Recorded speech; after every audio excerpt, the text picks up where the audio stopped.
전용기 국회의원 출생률 높이기 정책연구소가 함께 주최하고 함께 주최하는 저출생 대응 정책 포럼 첫 번째 시간입니다. 출생률 반전 대책, 저출생의 핵심 문제, 경제적 부담과 주거. 지금부터 본격적으로 행사를 시작하도록 하겠습니다. 좌석을 정돈해 주시고요. 지금의 심각한 저출생 문제에 대한 해법을 모색하고자 마련한 자리입니다. 출생률 높이기 정책연구소가 생소한 분도 많으실 것 같은데요. 잠시 후에 대표님 모시고 소개를 듣는 시간을 가져보도록 하겠습니다. 저는 오늘 사회를 맡은 민병덕 국회의원실의 김영준 비서관이라고 합니다. 감사합니다. 공동 주체가 아닌데 민병덕 의원실에서 사회를 하는지 조금 의문을 가지실 수 있는데요. 민병덕 국회의원 조금 이따 소개를 하겠지만 안양에서 굉장히 유명한 다둥이 아빠로 유명하십니다. 그래서 저출생 문제에 꼭 관심을 많이 가지고 있다는 말씀을 드리고요. 자, 그럼 그 행사를 시작하면서 이제 축사를 들어보는 시간을 가지도록 하겠습니다. 먼저 방금 말씀드린 안양의 다둥이 아빠이신 안양시 동아국화 국회의원 민병덕 국회의원님의 축사를 들어보도록 하겠습니다. 네, 반갑습니다. 민병덕입니다.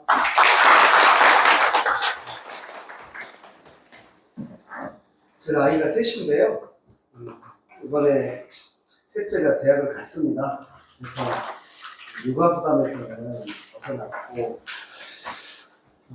제가 셋을 키우면서 보니까 첫째 키울 때는 이렇게 키워볼까 하고 이렇게 열심히 키웠는데 이게 아닌 것 같고, 둘째 키울 때는 이게 아닌가 봐 저렇게 키워보자 해서 저렇게 키워봤더니 또 안 돼요.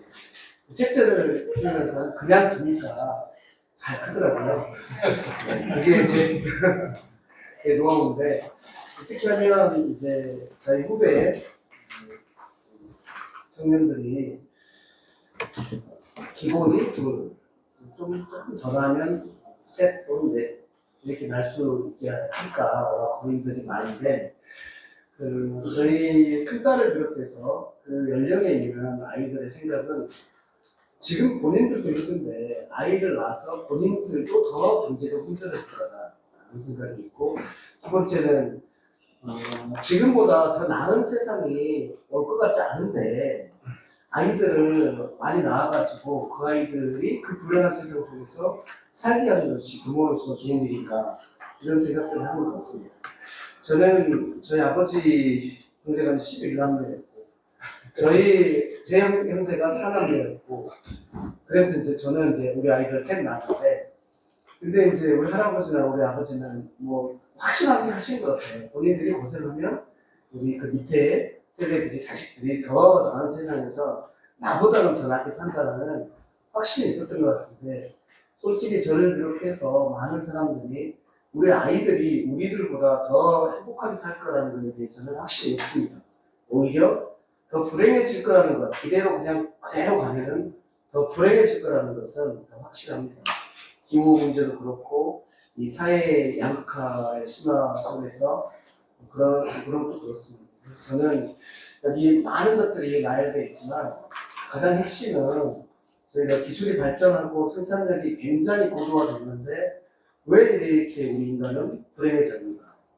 오히려 적게 노동하고 더 많은 여가를 누리고 아이도 많이 낳고 그렇게 행복해져야 되는데 그렇지 못한 이유가, 저는 분배를 잘 못해서 그렇다고 생각합니다. 그래서 높아진 생산력에서 분배를 잘하면 천국, 분배를 권위적으로 잘하면 천국이고, 그렇지 못하면 지옥으로 가는, 여기에서 천국과 지옥을 결정하는 것은 우리 인간에게 달려있고, 그것은 정치인데 지금 정치가 그 역할을 제대로 하고 있지 못해서라고 생각을 하고요. 지금 나온 구체적인 부분들과 관련해서는 저도 다 말씀드리고 이해하고 이해한다고 생각하지만, 근본적으로는 이 기술의 발전에 따른 그 생산력의 권위적인 배분이라는 정치의 균형을 어떻게 할 것인가에 따라서 우리 다음 세대가 좀 행복해질 것인지 말 것인지가 결정되고, 우리 아이들이 행복할 거라는 확신이 있을 때 이게 더 많이 나아, 그게 기쁨이야라고 할 수 있지 않을까 생각합니다. 오늘 조금 더 저 추상적인 이거보다는 좀 더 구체적인 것들이 이 토론에서 나오고, 그 내용들이 조금이라도 진전되게 입법가 될 수 있었으면 좋겠다는 말씀드립니다. 고맙습니다. 그러면 본격적으로 이제 그 포럼을 시작해보도록 해야 될 텐데요. 이 포럼 준비를 위해서 가장 애쓰신 분이 계십니다. 바로 출생률 높이 정책 연구소의 한승주 대표님이신데요. 대표님 좀 인사 말씀을 들어보고 연구소 소개도 들어보는 시간을 가져보려고 합니다. 큰 박수로 한승주 대표님을 맞아주시면 정말 감사하겠습니다.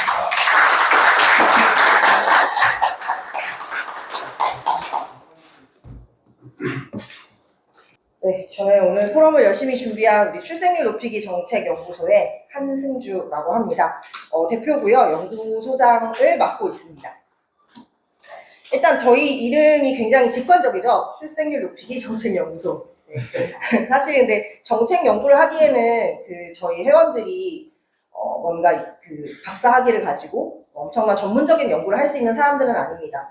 다만 저희가 이 단체를 만들 때 지금의 저출생 문제가 굉장히 심각한데 여러 가지 정책들이 쏟아지고 있지만 거기에 정말 임신과 출산, 육아의 당사자인 젊은이들의 청년층들의 목소리가 반영된 실질적인 정책인가 그런 의문이 들었고 그래서 그런 정책들을 그러니까 당사자의 목소리가 반영된 정책들을 연구해서 토론해서 같이 만들어가고 싶다라는 생각으로 이름을 이렇게 짓게 되었고요.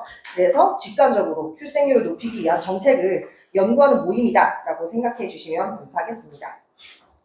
제가 사실 내용을 많이 준비를 했는데 앞쪽에서 시간이 조금 딜레이 되는 바람에 최대한 짧게 한번 해보겠습니다. 네, 저희는 일단 우리나라의 저출생 문제랑 이거랑 가장 연관 깊은 우리 지방소멸 문제, 굉장히 심각한 사회 문제잖아요. 이 또 초저출생이 야기할 수 있는 여러 경제 사회 문제들 이런 것들을 좀 시민들에게 제대로 알리는 역할을 하고 싶다. 그리고 국가가 양육을 책임지도록 해야 된다. 그리고 여러 가지 사회 전반에 관련 제도가 정비되도록 좀 시민 여론을 조성하고 싶다. 또 말씀드렸다시피 우리 이제 청년 세대의 목소리를 반영한 실질적이고 효과적인 정책을 제안하고 싶다라는 의미에서 저희가 설립을 하게 됐습니다. 저희 올해 6월에 비영리 임의단체로 등록해서 활동을 시작했고요. 현재는 자발적으로 참여하는 10여 명의 회원으로 구성되어 있습니다. 9월부터는 회원 배관 사업을 추진하면서 회원을 좀 폭발적으로 늘려나가려고 생각하고 있습니다. 그리고 저희는 이제 2025년 5월까지 100명 이상의 회원을 모집해서 사단법인 설립을 추진을 계획하고 있습니다. 그리고 저희의 비전은 첫째 끊임없이 소통하고 토론하는 조직입니다. 저희가 어떤 한 석학의 또는 누군가의 이야기를 그냥 일방적으로 전달하는 것이 아니라 최대한의 가장 좋은 대안을 만들기 위해서 서로 소통하고 토론하면서 더 좋은 안을 만들어 나가는 그렇게 해서 실현 가능하고 효과적인 정책 대안을 마련하는 데 가장 방점을 찍고 있습니다. 그리고 지금 이제 지방소멸 문제도 굉장히 심각하기 때문에 수도권 중심이 아닌 전국 곳곳의 활동가들이 모여서 힘을 합칠 수 있는 그런 허브 역할을 할 수 있는 조직을 비전으로 삼고 있습니다. 그리고 출생률 정책과 관련해서는 적어도 정책 담당자, 전문가, 시민사회 여러 곳들이 있는 다리 역할을 직접 할 수 있는 그런 조직으로 거듭날 것을 비전으로 삼고 있습니다. 저희의 메인 의제 당연히 저출생이고요. 그리고 함께 다룰 의제가 이제 지역소멸 문제입니다. 이제 저출생 관련해서 저희가 주요 정책으로 생각하고 있는 것들이 있는데요. 가장 중요한 게 양육을 국가의 책임으로 한다. 그래서 출산과 양육을 위한 경제적 지원을 파격적으로 확대하자는 겁니다. 그래서 민법상 미성년자인 만 19세까지 월 100만 원의 가칭 아이사랑 수당을 지급하자라는 거거든요. 그래서 이 수당을 지역화폐로 아이의 준 양육자에게 지급을 해서 아이를 양육하는 데 드는 경제적 부담을 완화시켜주는 것. 이게 저희의 첫 번째 주요 정책입니다. 그리고 일정 부분 또 여기에서 자립기금이라는 거를 이제 펀드로 적립을 하는데요.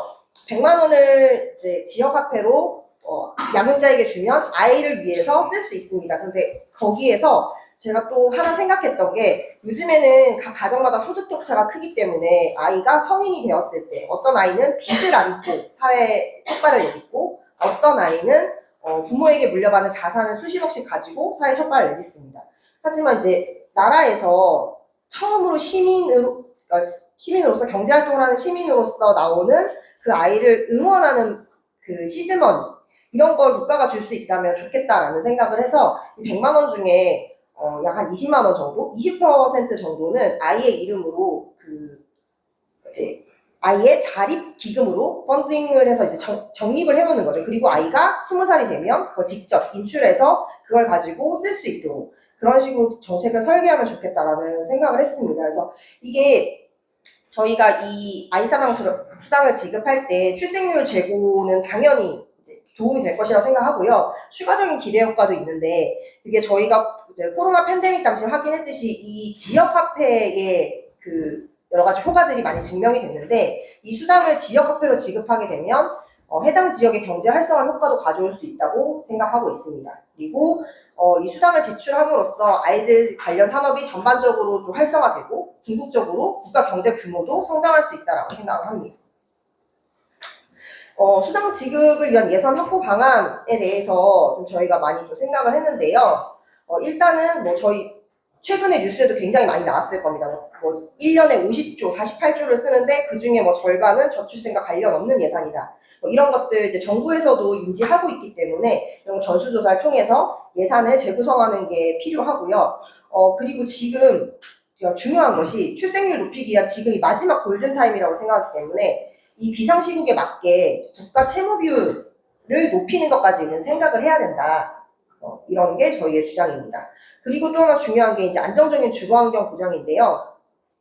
아시다시피 지나치게 높은 주거비용, 이게 이제 결혼과 출산을 꺼리게 되는 주요 원인 중 하나입니다. 그래서 정부 차원에서 아이를 낳고 기르는 동안 안정적으로 생활할 수 있는 이제 주거환경을 마련해 줘야 한다고 생각합니다. 그래서 가장 중요한 건 요즘에는 이제 대출을 받아서 집을 살 수 있도록 해주고 이자를 지원해 준다라는 정책을 좀 많이 하고 있는데 저희는 결국 대출을 해준다는 건 집을 살 수 있는 능력을 잠시 줄 수 있지만 결국은 이제 빚을 떠안게 되는 거잖아요.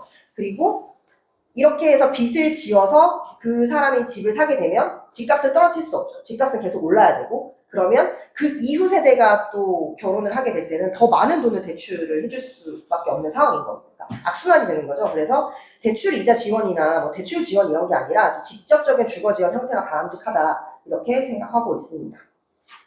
그리고 자가 보유를 원하는 경우, 그러니까 물론 공공임대주택이나 이런 것들이 정말 중요하지만 집을 갖고 싶은 그 소유까지 제한할 수는 없잖아요. 그런 경우에는 이렇게 가능하도록 좀 가급적이면 이 부동산 가격을 안정화시키면서 하향시켜 나갈 필요가 있다고 생각하고 있습니다.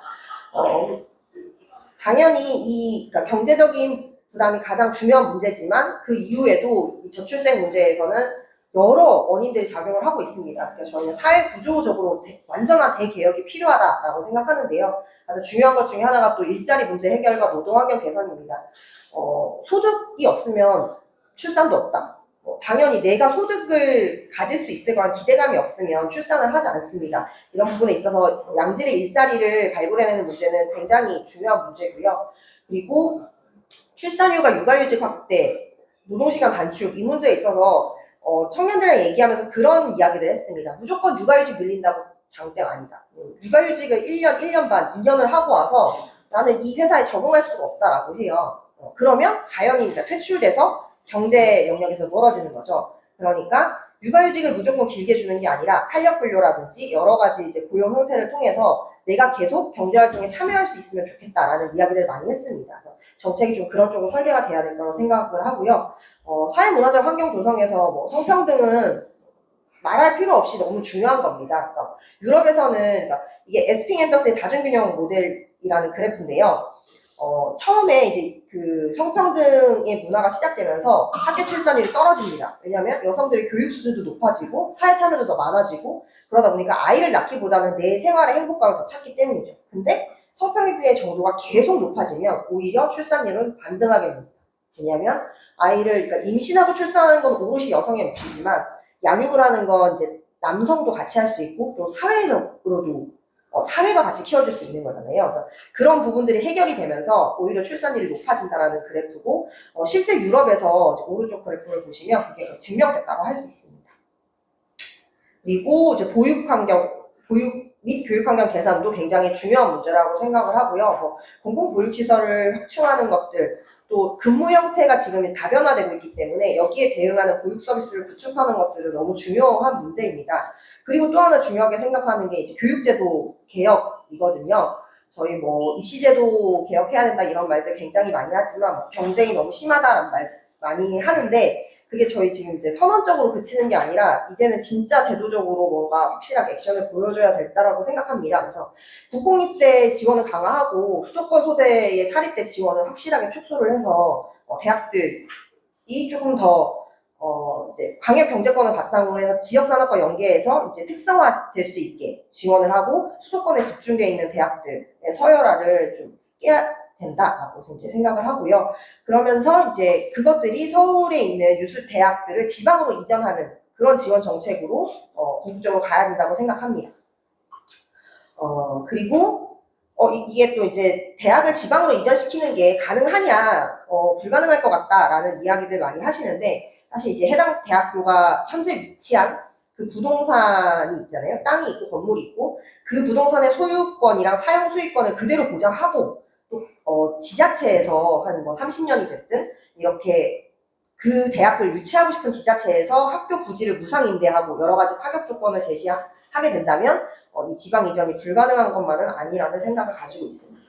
그리고 이제 지방 소멸 대응 기금을 적극 활용해야 하는데요. 지금 우리나라에선 지방 소멸 대응 기금이라는 것이 이제 운용되고 있습니다. 그래서 뭐 지역의 여러 가지 예산으로 지금 내려가고 있는데 그냥 사실 이제 눈먼 예산으로 쓰이고 있는 게 대부분이에요. 이게 산술적 배분이 아니라 좀 정말로 필요한 사업에 중장기적으로 투자를 할 수 있도록 그래서 각 지역의 특성화가 좀 살아날 수 있도록 예산 투자를 해야 된다라는 생각입니다.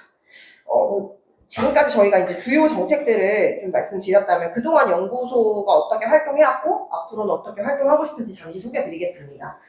저희 뭐 그동안 저출생 관련 세미나나 토론회들 많이 참석을 했고요. 또 전문가 정치인들 이렇게 면담을 많이 진행을 했습니다. 그 중에 이제 오늘 발제를 해주실 우리 강원대 국제무역 이현우 교수님도 저희 이렇게 전문가 면담 저희가 직접 이런 전문가분들을 어떤 부분들을 말씀하시는 전문가들이 있으신지 직접 찾아서 연락을 취해서 만나 뵙고 이런 과정 속에서 오늘 포럼에 이제 발제로도 참여를 해주셨고요. 그리고 정책 토론 같은 경우 저희가 아까도 말씀드렸다시피 저희가 이제 소통과 토론을 많이 하려는 조직입니다. 그러다 보니까 내부적으로 계속 정책 토론을 하고 있고요. 그리고 외부에서도 여러 이제 청년 당사자들이나 또는 이제 청년들이 아니더라도 당사자들이 아니더라도 이제 우리의 다음 세대의 미래를 고민하는 선배 세대들과 만나면서 좀 다양한 의견을 교환하고 또 더 좋은 정책들을 만들 수 있게 토론을 계속 좀 열심히 진행을 하고 있습니다. 그리고 자료 수집하고 정리하는 작업도 계속 하고 있는데요. 우리나라의 저출생 대응 정책뿐만 아니라 각 정당에서의 총선에서 저출생 대응 관련 공약이라든지 또 해외에서 어떻게 하고 있는지 해외 사례들 그리고 국민 인식 조사 결과 여러 연구 보고서와 학술 자료들을 정리해서 저희가 지금 가이딩하고 있습니다.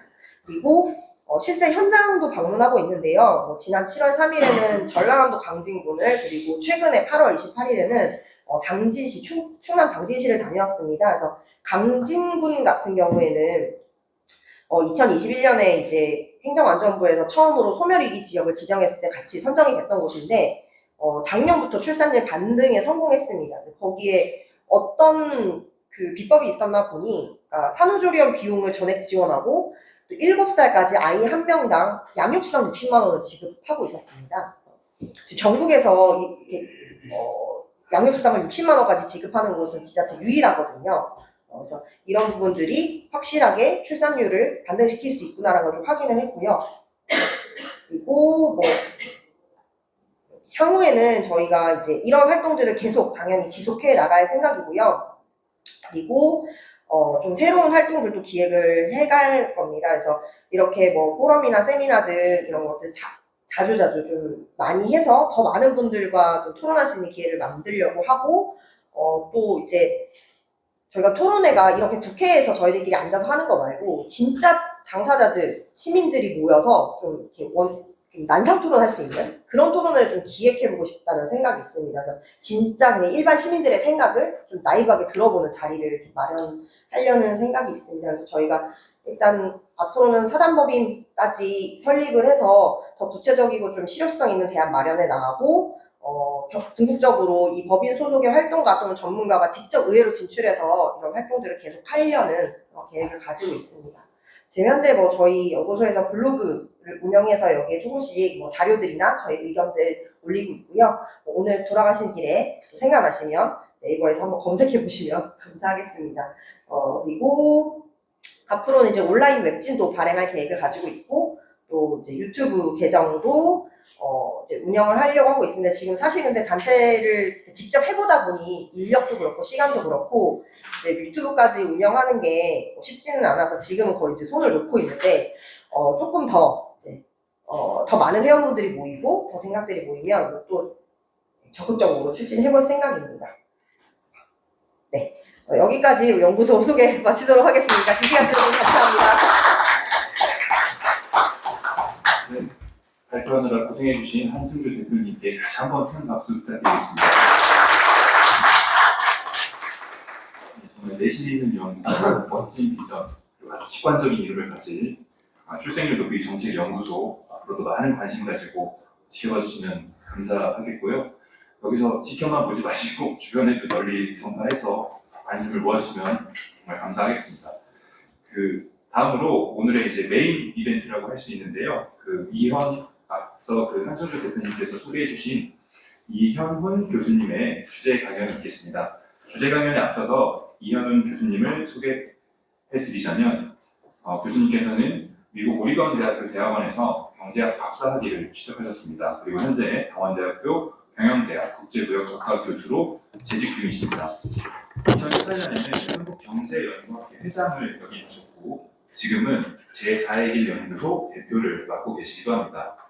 자, 오늘 주제 강연을 맡아주신 강원대학교 이현훈 교수님을 큰 박수로 맞이해주시면 정말 감사하겠습니다. 네, 안녕하세요. 방금 소개받은 강원대학교 이현훈 교수입니다. 다시 한번 인사드리겠습니다. 일단 불러주셔서 너무 감사하고요. 좀 전에 한승주 대표님께서 여러 가지 연구소 관련한 어떤 활동, 그리고 현재 추진하고자 하는 주요 사업 내용을 제가 평소에 사실 계속 생각해오고 또 그것을 여러 곳에서 많이 주창해 오고 있었는데, 오늘 아주 천군 만마를 얻은 그러한 기분입니다. 그래서 정말 불러주셔서 감사하고, 또 이런 아주 좋은 그러한 연구소를 시작하셨다는 것에 대해서 축하의 말씀도 일단 드립니다. 제가 강원대학교 국제무역학과 하니까 사람들이 국제무역 하는 사람이 왜 이거 저출산 고령화냐 이렇게 이야기하는 분도 계신데요. 그냥 전공은 경제학입니다. 경제학이고요. 전반적인 국제경제학, 개발경제학, 또 이제 최근에 와가지고는 여러 가지 거시경제부터 전반적인 얘기를 다 좀 하는 편이고요. 제가 강원대학교 현역으로는 엊그저께까지였고요. 정년퇴직을 제가 8월 말로 했고, 그래서 제가 이제는 명예교수로서 이제 강의만 하나 하고, 주로 제가 연구소 활동, 그래서 제4의 길 연구소라고 하는 걸 만들고, 또 유튜브 이현훈 교수 경제포럼을 퇴직에 대비해서 지난 2월 초에 만들어서 이제 운영하고 있습니다. 그래서 주로 하려고 하는 것은 주로 좀 전에 우리 축사해 주신 민 의원님이었나요? 의원님하고 우리 대표님하고 등등 다 말씀하신 그런 주제예요. 어떻게 하면 우리 사회가 현재 의 여러 가지 문제점을 우리가 잘 찾아내고, 또 그래서 그것을 어떻게 극복할 수 있는지를 저 혼자뿐만 아니라 여러 사람이 같이 의견을 모아서 한번 해보자. 그래서 더불어 좋은 사회를 만들어보자 하는 그런 의미고요. 제4의 길 연구소라고 하는 의미는 기존에 나왔던 이야기 말고 전혀 다른 대안을 만들자 그런 의미인데요. 사실 제가 쓴 책이 하나 있는데, 예정된 미래, 4가지 뉴 노멀과 제4의 길 이런 데서 나온 이야기입니다. 그래서 주로 이야기가 뭐냐면 4가지 뉴 노멀 해가지고 우리가 현재 우리 인류가, 사피엔스 인류가 현재 경험하고 있는 정말 4가지 초거대 변혁이 있는데, 제일 첫 번째가 디지털 혁명이고, 다시 말씀드리면 우리가 처음에 인류가 이 세상에 태어나가지고 원시 수렵 사회를 거쳐서, 그리고 농업 사회를 거치고, 그리고 산업 사회를 거치고, 이제 마지막 디지털 사회를 현재 우리가 겪고 있는데, 그것이 정말 다른 세상이다 하는 말씀을 제가 강조해서 그 책에서 드리고 있고, 여기서도 마찬가지로 그렇게 이야기를 하고 있고요. 이게 다 저희 오늘 말씀드리려고 하는 거 다 연관이 있어서 제가 간단히 제가 소개 말씀을 드리는 겁니다. 그리고 두 번째가 이제 인구 고령화예요. 인구 고령화가 사실 산업혁명 이후에 이제 사람들이 이제 더 오래 살게 되니까 뭐 자연스럽게 인구 고령화 되었다 이렇게 생각을 하는데 사실은 실제 인구 고령화 시작된 거는 한 18세기 중엽이 아니라 18세기 중엽에 이제 산업혁명이 시작했는데 19세기 중엽부터 시작됐고 또 그래서 이제 오래 살았는데 또 이제 출생률이 낮아지는 건 다시 또 그로부터 100년이 흘러간 다음 그래서 20세기 중엽부터거든요. 이거 얼마 되지도 않았어요. 그래서 갑자기 이제 인구 고령화 사회로 이렇게 전환이 되어버렸고 이 두 개하고 맞물려 가지고 현재는 전혀 다른 형태의 양극화 사회가 지금 우리나라뿐만 아니라 전 세계적으로 전개되고 있다. 일부에서는 양극화 이거는 뭐 옛날부터 있었던 불평등 사회 아닌가 이렇게 생각하실 수 있는데 사실은 우리 인류의 역사를 보면 우리 원시 수렵 사회를 무려 29만 년을 하면서 살았는데 이제 농업 사회가 되면서 이제 왕도 생기고 귀족 생기고 뭐 군인도 생기고 뭐 종교 지도자도 생기고 평민 생기고 그리고 또 이제 노예도 생기면서 불평등한 계급이 생겼잖아요. 이건 이제 양극화가 아니고 이제 불평등한 계급이 생겼다는 뜻이고 산업혁명이 돼도 이게 뭐 노동자와 자본가 간에 이렇게 양극화가 아니라 그 안에서 또 이렇게 계속 불평등한 계급이 있었는데 이제는 그런 거보다는 그야말로 디지털 디바이드라고 말하는 것처럼 디지털 인간과 아날로그 인간 그리고 노인과 그리고 청장년 간의 또 양극화 또 여성과 남성 간의 양극화 또 이것이 다 맞물려 가지고 또 정치의 양극화 이런 양극화 현상이 정말 사회 전반적인 측면에 다 나타나고 있다. 그래서 이것을 우리가 정말 잘 극복을 해야 된다는 것이 이제 세 번째고 네 번째가 이제 기후위기 뭐 이런 이야기고요. 기후위기를 많이 이제 우리가 이야기를 하니까 그냥 넘어가도록 하는데 그래서 이제 대안으로서 제가 생각하는 거는 그동안 우리가 이제 산업혁명과 함께 시작했던 소위 얘기하는 자본주의 시장 경제 그걸 제가 제1의 길이라고 이제 지칭을 했는데요. 그것이 이제 경제성장을 굉장히 빨리 해 왔는데 소득도 높였는데 보니까 사회 양극화도 불러오고 기후위기도 불러오고 여러 가지 문제가 많더라는 거죠. 그래서 일찌감치 이제 사회주의 계획경제라는 것이 이제 등장했잖아요. 등장했는데 이건 이것대로 보니까 그 속에서 독재도 있고 그 속에서 또 여러 가지 이제 계급도 나타나고 또 그것이 또 환경적으로 친화적이지 않은 측면이 굉장히 강해서 나중에 이제 90년대 되면 뭐 토니 블레어 아니면 뭐 슈레더 이런 영국이나 독일의 그러한 지도자가 이제 주창했던 것이 제3의 길이죠. 제3의 길. 제3의 길인데 그것도 양쪽에서 뭐 공격받고 시정에 대안이 없어서 약간 좀 지리멸렬하고 있는데 그래도 북극 앞에 있는 국가들의 대처를 이제 그렇게 한다고 저는 생각을 하긴 하는데 그것뿐만 아니라 요즘에 그것도 잘 안 되니까 이제 탈성장하자 이런 이야기도 많이 하고 있어요. 디그로스 하자. 그래가지고 아예 성장을 멈추자. 뭐 이렇게 하는데 그것은 선진국보다는 개도국에 더 큰 피해가 갈 수밖에 없고 부자보다는 가난한 사람이 더 큰 피해를 갈 수밖에 없기 때문에 저는 그건 대안이 아니라고 생각하고 그래서 제가 이제 대안으로 제시하는 게 제4의 길이에요. 제4의 길인데요. 그걸 내가 여기서 오늘 다 말씀을 드릴 수 없는데 어쨌든 기본적인 유엔에서 얘기하는 지속가능한 발전과 굉장히 비슷하긴 한데 뭐 경제의 지속가능성, 사회의 지속가능성 그리고 환경의 지속가능성을 어떻게 효율적으로 할 거냐 뭐 이런 이야기인데요. 뭐 제4길 연구소 한번 그 검색창에서 이렇게 찍어주시면 나옵니다. 그래서 거기에 들어가시면 제가 드린 말씀도 있고 책도 있고 뭐 하니까 봐주시면 좋을 것 같고 또 이현은 교수의 경제포럼도 유튜브에 들어가시면요 계속 영상이 올라와 있고 이런 비슷한 얘기도 또 제가 계속 드려놨기 때문에 한번 봐주시면 좋겠다 이런 생각을 해봅니다. 그래서 오늘은 이제 더 초점을 이제 좁혀가지고 네 가지 뉴 노멀 중에 이제 저출산 고령 사회 문제를 이제 말씀을 드리려고 하고 더 또 초점을 좁혀서 전 세계 인류보다는 우리나라의 입장에서 한번 이 문제를 한번 생각해보자 이제 그런 뜻입니다. 그래서 우선 전반적으로 지금 어느 정도 상황인지 전 세계는 어떻고 우리나라는 어떻고 그러나 두 번째는 그러면 우리나라의 미래는 있을 것이냐 뭐 이런 말씀을 드리고 세 번째는 어쨌든 이걸 극복을 해야 되는데 어떻게 극복을 할 거냐 뭐 이런 식으로 말씀을 드리려고 합니다. 제 시간이 뭐 4시 반까지죠. 4시 반까지는 무조건 끝내도록 하겠습니다.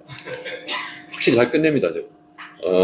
여기 보시면 선생님 말씀드린 것처럼 인구 고령화가 이제 전 세계적인 그런 현상이에요. 그래서 여기 뭐 1950년대부터 해가지고 쭉 지금 오늘날까지 이렇게 나와 있는데 여기까지가 현재고 그 다음부터는 이제 유엔에서 추계하는 그러한 인구 고령화 정도를 나타내는 65세 이상의 인구 비중을 나타내는 그러한 그림인데요. 여기 보시면 대부분 뭐 유럽이라든가 북미라든가 아니면 호주, 뉴질랜드 이런 데 이제 굉장히 빠르게 인구 고령화가 나타나는데 특히 이제 동아시아가 뒤늦게 인구 고령화가 전 세계에서 가장 빠른 속도로 이렇게 나타나고 있다. 뭐 그런 말씀이고, 사실 동아시아에 이제 가장 대표적으로 이제 인구 고령화가 빨리 진행되는 나라가 이제 대한민국 이렇게 되겠습니다. 그 이유가 뭐냐? 이유는 좀 전에 말씀드린 것처럼 일단 오래 살아서 그렇죠. 오래 살아서 그렇고, 두 번째는 적게 나와서 그렇죠. 근데 언제부터 오래 살았냐 이거 보시면 아까 말씀드린 것처럼 보통 한 18세기 중엽이니까 한 17세기 중반 여기잖아요. 1700년대 중반. 이때가 이제 산업혁명이 시작됐는데 그때부터 뭐 특별히 기대 수명이 늘지 않아요. 그때까지 29만 년 동안 기대 수명이 학자마다 좀 다른데 보통 30세에서 한 40세 정도 사이라고 하거든요. 그러니까 한 35세 정도 살고 우리 선조는 다 죽은 거예요. 그 이유는 사실은 이제 처음 태어나자마자 유아 사망률이 높아서 그렇긴 해요. 그래서 유아기를 잘 넘기면 또 오래 살기도 하지만 어쨌든 평균적으로 한 35세다 이런 이야기인데요. 이게 1800년대 중반 이후에 보시면 그때부터 갑자기 이게 증가해요. 그 이유가 바로 뭐냐면 이제 페니실린과 같은 백신이 막 나타나기 시작하고요. 그리고 여러 가지 이제 치료약도 나타나고 또 뿐만 아니라 영양 상태가 이제 굉장히 좋아지면서 이제 오래 살게 되는 그러한 상황을 여기서 보실 수 있습니다. 그래서 주로 유럽이라든가 오세아니아 지역, 북미 지역 선진국들이 이제 굉장히 기대수명이 빨랐는데 아시아가 굉장히 또 빠르게 추적하고 있다. 그리고 뭐 아프리카조차도 지금 기대수명이 굉장히 높은 그런 상황이고요. 또 한편으로는 합계 출산율인데요. 뭐 좀 전에 뭐 출생률 이렇게 말씀하셨는데 합계 출산율하고 조출생률은 의미가 완전히 다르기 때문에 여기서 그냥 합계 출산율 이거는 뭐 일반적으로 15세부터 49세까지의 여성이 그 출산할 걸로 기대하는 그 아이의 숫자를 이야기를 하는 거고요. 조출생률은 인구 1000명당 태어나는 그런 아이 수니까 이게 전혀 의미가 좀 다르거든요. 그래서 여기는 합계 출산율입니다. 일반적으로 국제 비교는 다 합계 출산율로 하기 때문에 그냥 출산율이라고 말씀을 드리고 있습니다. 여기 보시면 이게 아까 그 기대 수명은 1800년대 중반부터 이게 막 높아졌다고 말씀드렸잖아요. 여기 보시면 그죠? 1800년대 중반부터 높아졌는데 이 출산율은 그로부터 다시 또 100년이 흘러요. 그래서 100년 흐른 다음부터 이렇게 출산율이 낮아져요. 출산율이 낮아지는데 여기 보시면 선진국들이 이제 제일 먼저 빠르게 낮아지고 있는데 우리나라가 포함된 아시아 같은 경우에는 여기 맨 위에 있잖아요. 근데 아시아가 보면은 이게 뒤늦게 시작했는데 굉장히 빠르게 이제 감소하고 있다는 거고 우리나라는 여기 뭐 이게 유엔에서 이제 정리한 지역 부분인데 우리나라 여기서도 굉장히 빠르다 뭐 이런 말씀을 드리려고 합니다. 자 그렇다면 이게 뭐 한국뿐만 아니라 전 세계적으로 볼 때 노인사의 특징이 뭐냐 이제 제가 첫 번째는 아까 말씀드린 것처럼 첫 번째는 저는 노인과 젊은이 간의 그 양극화라고 생각을 해요.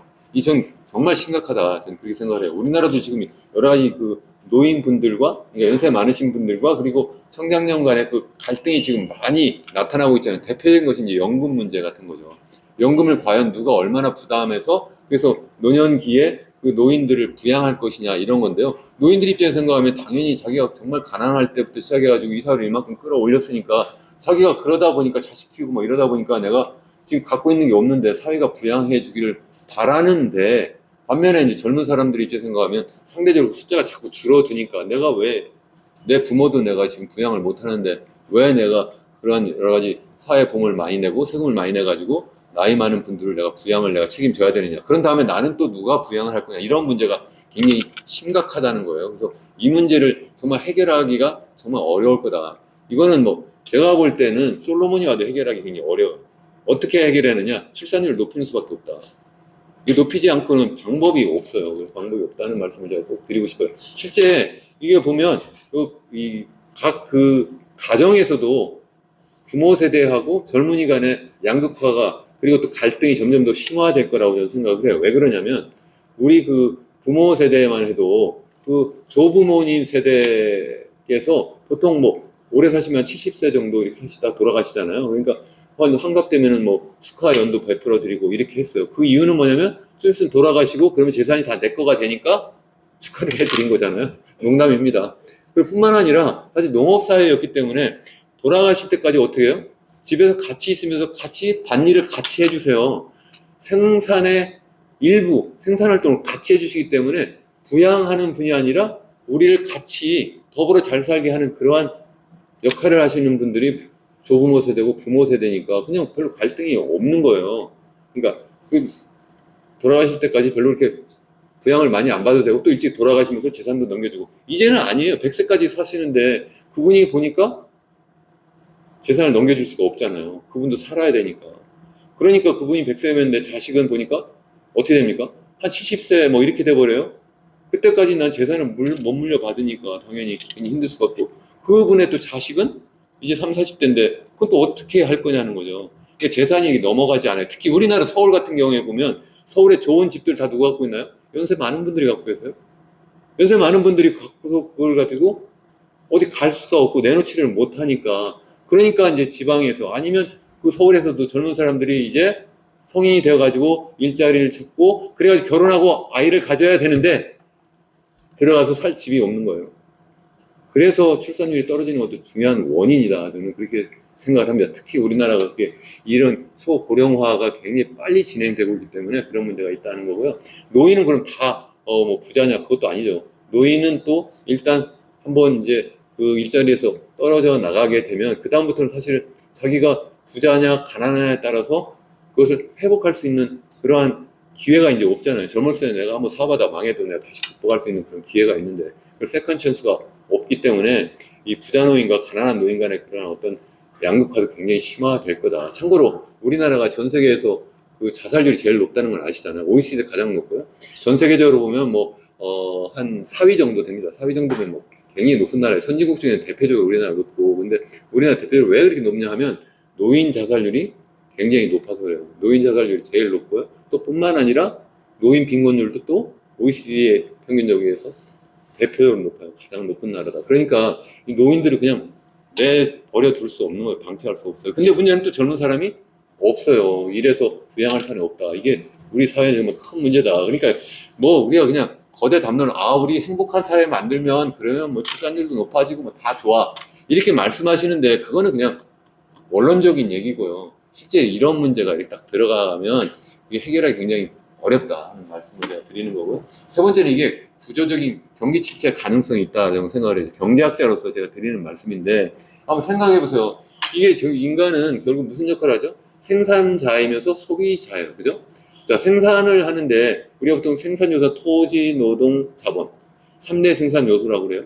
거기에 이제 기술이 들어가면 산출물이 나오는 거예요. 그래서 한 나라 경제 성장하는 것은 노동력이 증가하거나 자본이 증가하거나 아니면 토지가 증가하거나 땅이 증가하거나 근데 땅은 증가할 수 없잖아요. 그러니까 자본을 증가하기 시키기 위한 투자를 계속 해 나가거나 아니 노동력이 계속 증가하거나 그것도 젊은 노동인구가 계속 증가해야 돼요. 그래서 사실 우리나라 60년대, 70년대, 80년대 고도 성장한 중요한 원인이 뭐 여러 가지를 꼽는데 그 중에 하나가 인구 보너스예요. 인구 보너스. 굉장히 젊은 인구가 많이 우리나라가 60년대만 해도 2,500만이었거든요. 지금 5,100만 명이잖아요.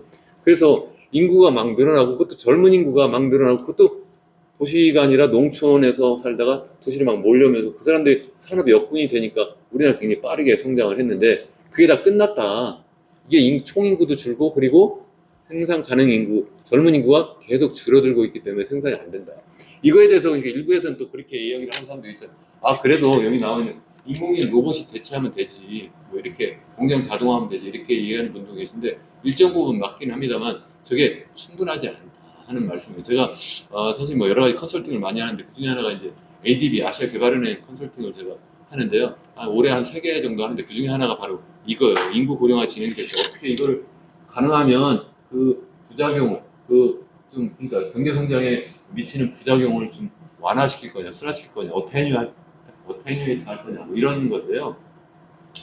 첫 번째 이런 로봇 자동화는 굉장히 도움이 되긴 하는데 이거 말고는 우리가 생각할 수 있는 게 뭐예요? 여성이 경제활동 참가율을 높이는 거. 그리고 또 노인도 또 경제활동 참가율을 높이는 거. 다 지금 우리 정부에서도 하려고 하잖아요. 또 마지막 네 번째가 뭐냐면 외국 노동자가 우리나라에 많이 들어오도록 하는 거. 이런 거잖아요. 근데 이런 거, 이 첫 번째 말고 두 번째, 세 번째, 네 번째는요, 통계적으로는 효과가 거의 없어요. 실제 한번 생각해보세요. 노인들 경제활동 참가율 높인다고 해서 주로 하시는 일들이 뭐예요? 거의 경제적으로 도움이 안 되는 일을 하세요. 여기 보시면 뭐 지하철 타러 가시다 보면 계단, 제가 보면 그분이 쓰러지실 것 같은데 그분이 밑에가 이렇게 서 계세요. 딴 사람 넘어질까봐 보신다고. 어찌 뭐 그런 식으로 일자리를 억지로 만들어 드리는 거기 때문에 별 도움이 안 된다. 이런 말씀인데요. 그래서 이게, 어렵다. 그래도 뭐, 앞으로 인공지능 로봇이 많이 등장하면 인간 일자리도 대체할 수도 있고 뭐 그러니까 도움이 될 거다 이렇게 생각을 하는데 그래도 그 충분히 하지 않은 또 중요한 이유가 뭐냐면 이 AI 로봇은 먹지도 않고 입지도 않고 쓰지도 않고 여행도 안 다녀요. 그게 무슨 얘기예요? 만들긴 많이 만들었는데 인간이 소비를 해줘야 되는데 인간이 규모 전체적인 총수도 줄고 또 연세가 많으신 분들은 저부터도 당장 옷을 매년 새로운 옷을 사 입지도 않고 여행도 안 다니고 뭐 아이도 더 이상 교육도 안 시키고 돈 쓸 일이 별로 없는 거예요.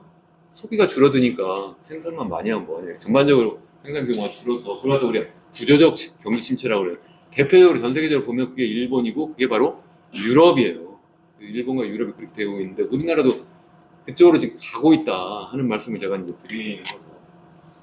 그래서 우리나라가 이제 전 세계적으로 보면 가장 이제 인구 고령화가 지금 빨리 진행되고 있어. 그래서 지난해 우리나라가 65세 이상 인구 비중이 전체 인구에서 한 18% 약간 남짓인데요. 올해는 한 19% 정도 될 거라고 보고 내년에는 20%를 넘을 거라고 봐요. 20%가 넘으면 우리가 초고령 사회다 이렇게 하는데 뭐 이름이 중요한 것이 아니라 현재 우리나라가 OECD 그 국가들 중에 한 평균 정도 돼요. 18% 정도 고령화 비율이 그렇게 되니까 그 정도면 뭐 우리 괜찮네 이렇게 생각하시는 분들이 계신데 그게 문제가 아니라 우리나라는 그 고령 인구가 증가하는 속도가 지금 OECD 국가 중에 가장 빠르다. 전 세계에서 가장 빠르다. 이렇게 말씀드릴 수 있어요. 여기 보면 초고령사 가장 그 고령화 비중이 높은 나라가 일본인데요. 일본이 지금 한 29% 정도 됩니다. 29%. 그러니까 우리나라보다 한 10%포인트 정도 높아요. 굉장히 이제 노인이 많은 거예요. 쉽게 얘기하면 10명 중에 3명은 노인이다. 이렇게 말씀을 드리는데 여기 보시면 그 고령인구 비중이 우리나라는 여기 빨간색이고 일본이 여기 초록색이에요. 그 다음에 이제 많은 나라가 뭐 이탈리아나 스페인이나 이런 나라들인데 그런 나라들은 고령인구 비중이 그렇게 빨리 안 늘어나요. 근데 우리나라는 엄청나게 빠르게 늘어나는 게 유엔 추계입니다. 유엔 추계. 그래서 이게 보면 2040년 정도 되면 우리나라 전 세계에서 가장 노인 국가다. 이건 뭐 심각한 문제다. 이제 그렇게 생각을 저는 합니다. 그래서 뭐 유럽 OECD 국가 비교했는데 이거는 좀 더 다시 우리나라 관심 있는 일본과 그리고 한국과 그리고 중국 그리고 유로에라 이렇게 분포하는데 존재해 보여드린 것처럼 그런 그림이고요. 일본이 가장 빠른데 그리고 유로가 그다음에 굉장히 또 유럽이 굉장히 빠르다. 그 두 지역이 지금 아까 말씀드린 구조적 경기 침체를 계속 겪고 있다. 그런 말씀을 제가 드리고 있는 겁니다. 또 뿐만 아니라 이게 지금 중국이 지금 14% 정도 해가지고 고령사회로 지금 진입을 막 하고 있는데 중국도 지금 전 세계에서 가장 고령화 속도가 빠른 나라예요. 그래서 중국도 경기가 굉장히 경쟁이 어렵다 이런 얘기 하잖아요. 가장 중요한 원인 중에 하나가 인구가 고령화되고 있어요. 거기도 지금 인구 총수도 줄고 있고 전체 인구 중에 소위 얘기하는 생산 연령 인구 15세부터 64세까지 인구가 감소하고 있어요. 그래서 그게 큰 문제다. 그래서 전 세계적으로 보면 한국이 굉장히 이게 인구 65세 이상 인구 중에 가장 빠르게 증가하고 있다. 시간이 없으니까 그냥 넘어가겠습니다. 그 원인은 뭐냐면 당연히 합계 출산율이 낮아도 너무 낮다. 그래서 OECD 평균이 이게 2022년 기준으로 보면 21년이네 1.58명인데 지금 23년 지난해 자료가 있긴 하더라고요. 이거 보니까는 1.51명까지 떨어졌다. 1.51명. 근데 우리나라는 지난해 0.72명.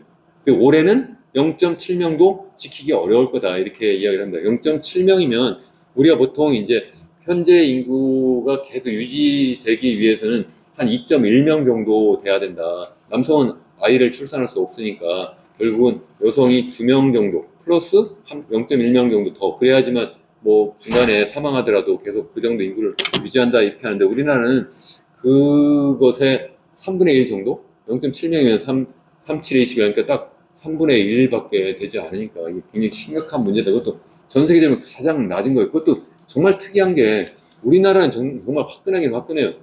뭐 한다면 굉장히 빠르게 하는데 출산율이 한때는 60년대만 해도 제가 이제 어린 아기였을 때죠. 그때 보면 한 6명씩 태어났었는데 이게 이렇게 급속히 떨어졌어요. 근데 여기 보면 OECD 국가들이나 뭐 전 세계 국가도 떨어지지만 그 속도가 우리처럼 이렇게 빠르지 않다는 거예요. 우리는 너무 빠르다. 그래서 앞으로 우리나라 출산율이 0.7명에서 뭐 2.1명으로 높인다. 이거는 불가능하다고 생각을 해요. 불가능한데 그래도 적어도 이거보다는 좀 높여야지만 인구 고령화 속도를 좀 낮출 거다. 저는 그렇게 생각을 합니다. 근데 현재는 뭐 그 목표다운 목표도 없어요. 사실은. 그러니까 이게 저는 목표 없는, 전 사실 지난번 정부 때부터 목표가 없었어요. 그 전에 있었는데, 지금 정부도 목표가 없었는데, 저는 목표를 정해야 된다. 만약 목표 정하는 게 여성들의 어떤 반발 때문에 못한다면, 반발을 하세요. 여성분들. 야, 우리가 무슨 뭐 애 낳는 기계냐. 왜 목표를 정해가지고 너희들이 마음대로 뭐 몇 명이라고 그래. 이렇게 이야기를 하는데, 그렇다면 정부가 무슨 정책을 썼을 때, 사회적 여건이 이렇게 변화할 때, 아, 그럼 합계 출산율이 몇 명이 될 거야. 올해는 그렇고 5년 뒤에 몇 명이고 10년 뒤에 몇 명이 될까 이렇게 최소한 예측치라도 있어야 되는 거예요. 예측치라도 마치 경제성장률 목표를 예전에 1990년 외환위기 겪기 전에 정부가 목표를 정하고 막 했었거든요. 근데 그때야 그렇게 하다 보니까 너무 이게 막 억지로 그 숫자를 맞추려고 하다 문제가 생긴다 해서 그렇게 안 하고 있는데 그 대신 뭘 해요? 추정치를 발표해요. 추정치를 마찬가지로 그걸 해줘야 되는데 그걸 안 하는 거예요. 그러니까 제가 볼 때는 여기 지금 국회의원님들이 다 여기 와 계서 여기 들으셔야 되는데 다 직무유기예요. 저는 안 해요. 안 해. 다 그냥 나 잠깐 그 임기 때만 그냥 살살 넘어가면 된다 이렇게 생각하고 다 그냥 넘어가고 있어요. 이건 지금 뭐 어느 쪽 야를 막론하고 지금 정말 책임이 크다 저는 그렇게 생각을 합니다. 특히 이제 아까 말한 것처럼 중국도 지금 합계 출산이 한 1.1명밖에 안 돼요. 좀 더 떨어졌다는 얘기죠. 더 떨어졌다는 얘기도 있어요. 한 1.0명대로. 낮아도 굉장히 낮은 거예요.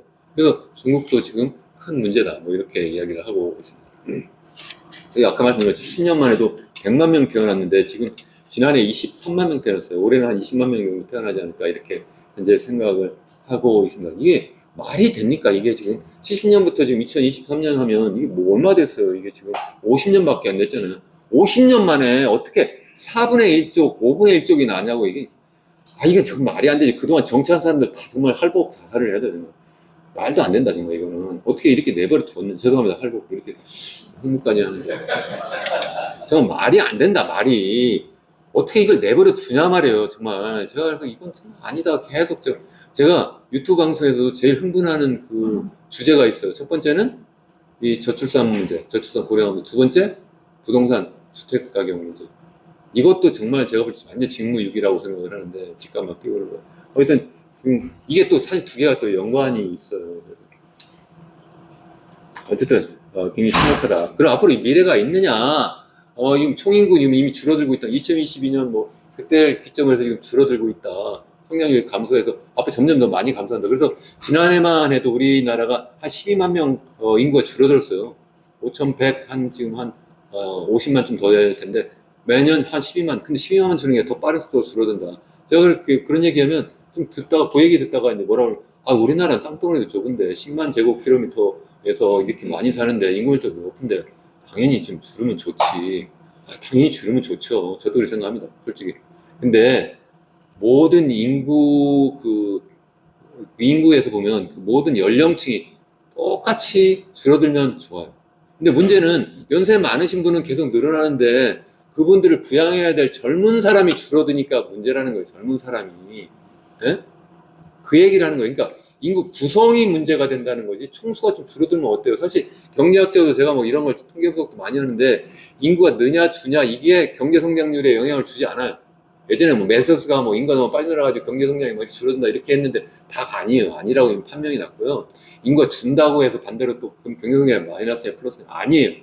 그게 아니라 인구 고령화 비율이 너무 높아지면 그러면 아니면 생산 연령 인구 비중이 줄어들면 그게 바로 그 나라의 경제 성장률을 떨어뜨린다 그 말씀이에요. 그게 큰 문제다. 여기 보면 바로 그 얘기예요.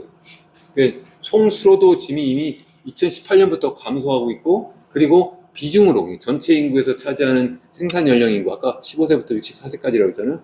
그 비중이 계속 앞으로 더 감소할 거예요. 이 감소하고 있는데 어떤 분은 또 전문가라는 분이 그래요. 지금 골든타임이라고. 제 얘기랑 골든타임이 지나도 벌써 지난 무슨 골든타임이에요 지금. 골든타임이 지금 하면 뭐 굉장히 좋아진다는 뜻 아니에요? 저는 그렇게 골든타임이 이미 지나도 벌써 지났어요. 벌써 지나가지고 지금 이제 전 세계에서 우리나라는 정말 이제 낭떠러지 떨어질 일밖에 없는데 어떻게 하면 그나마 썩은 동아줄이라도 한번 잡아볼까? 그런 정말 심정에서 제가 이 자리에 서 있는 거예요.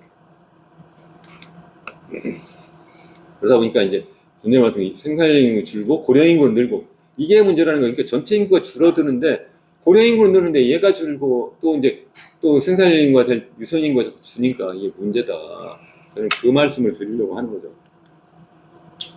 넘어가겠습니다.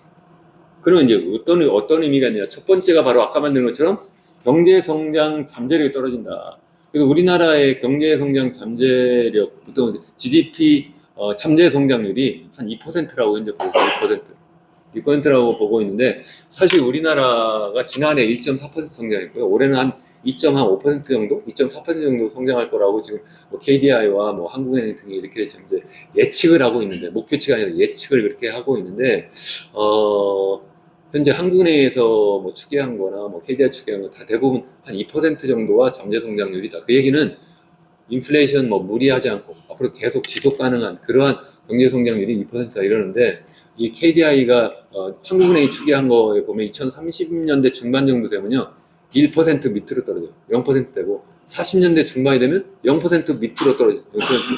그러니까 마이너스 성장한다는 게 마이너스 성장. 지금 그러니까 아까 말씀드린 그러한 구조적 경기 침체를 갈 수밖에 없다. 그래서 제가 뭐 여러 제가 제가 국제무역학과가 있지만 제가 무역이 전공이 아니라 사실 뭐 국제 경제도 하고 뭐 경제학자입니다. 경제학자니까 통계 분석도 많이 하는데요. 그래서 이건 일본 정부에서 돈을 받아 쓴 일본 정부에서 나온 보고서인데 도대체 어떻게 되느냐. 한 65세 이상 인구 비중이 한 10% 정도만 늘면 그러면 GDP 연간 성장률이 한 3.5%포인트 감소한다. 이게 무슨 얘기냐면 우리나라가 현재 29%라고 했잖아요. 일본이 39%. 그러니까 일본 정도 되면 마이너스로 간다. 쉽게 얘기하면 그 얘기예요.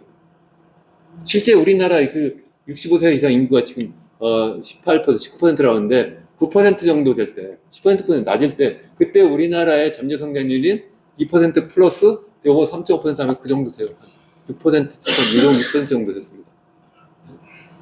대체로 그렇다. 그만큼 큰 문제다. 그래서 이게 인구가 예전에 한때는 막 젊은 인구가 막 늘어나니까 인구 보너스 그것 때문에 경제 성장을 빨리 할 수 있었는데 이제는 반대로 젊은 인구가 정말 빠르게 감소해서 이게 인구 보너스, 인구 재앙이 이제 우리나라에게 닥쳤다. 그런 이야기고요. 뭐 그래서 뭐 이런 연구를 제가 계속 해왔습니다. 그래서 아까 이거는 뭐 고대에 있는 신관영 교수하고 한 건데 이게 더군다나 인구 고령화가 막 아까는 그냥 퍼센티지만 이렇게 했지만 선형이 아니라 비선형으로 이게 악영향을 미친다는 거예요. 이게 계속 더 나쁜 영향이 더 인구 고령화가 막 진행되면 될수록 더 심각하게 나타난다. 뭐 그런 통계 분석이고요. 이것도 뭐 보면 그게 그럼 어떻게 되냐.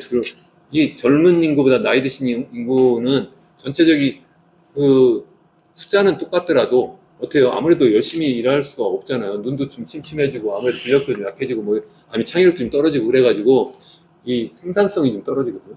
그런 측면을 뭐 강조한 그런 보고서입니다. 그래서 제가 여기서 말씀드리는 건 제가 이런 걸 굳이 보여드리는 거는 뭐 굉장히 학술적인 논문이긴 하지만 제가 그냥 뭐 내피셜로 그냥 떠드는 게 아니다. 그 말씀에 다 이게 전 세계적으로 유명한 그런 학술지에 제가 다 게재한 논문들이에요. 네? 우리나라에 그런 인구학자라고 해서 막 전문가라고 하시는 분들 중에는 저는 그냥 내피셜로 그래 행복하게 하면 돼. 알아요. 나도 행복하면 되는지. 구체적으로 들어가면 모든 건 악마의 디테일이 있다고 해요. 구체적으로 어떻게 해야 되는데. 그러니까 우리가 행복한 사회를 만들어 나가는 건 틀림없는데 그걸 만들려면 그럼 앞으로 10년, 20년 계속 기다려야 되나요? 안 되잖아요. 그건 그대로 하지만 구체적인 방법을 찾아보자. 이제 그 말씀을 드리려고 한 겁니다. 그 다음에 이제 양극화 사회도 아까 말씀을 다 드렸네요. 그래서 넘어가겠습니다. 이거 말고도 뭐 국방의 문제, 과연 누가 이거 지금 손은 누가 키울 거야? 이제 이런 생각이 드는 거죠. 그래서 큰일 났다 이거.